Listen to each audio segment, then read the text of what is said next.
Mellowing out on marijuana. Cleveland, now just the latest city taking a look at a new approach to penalties for pot. News 5's Kevin Barry explains why City Council is considering a plan to get rid of all fines and prison time when people get caught with weed.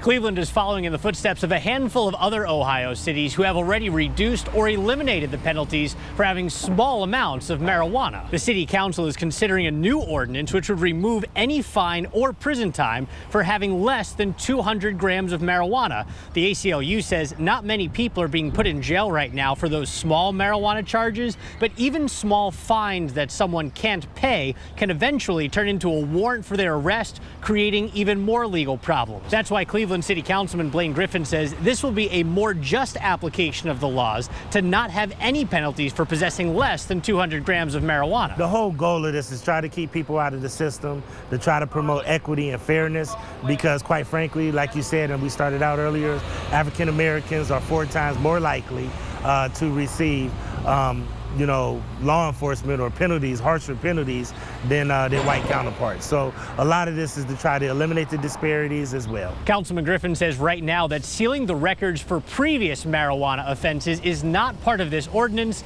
but he says other members of the city council are interested in discussing it while the ordinance goes through the legislative process. In Cleveland, I'm Kevin Barry, News 5.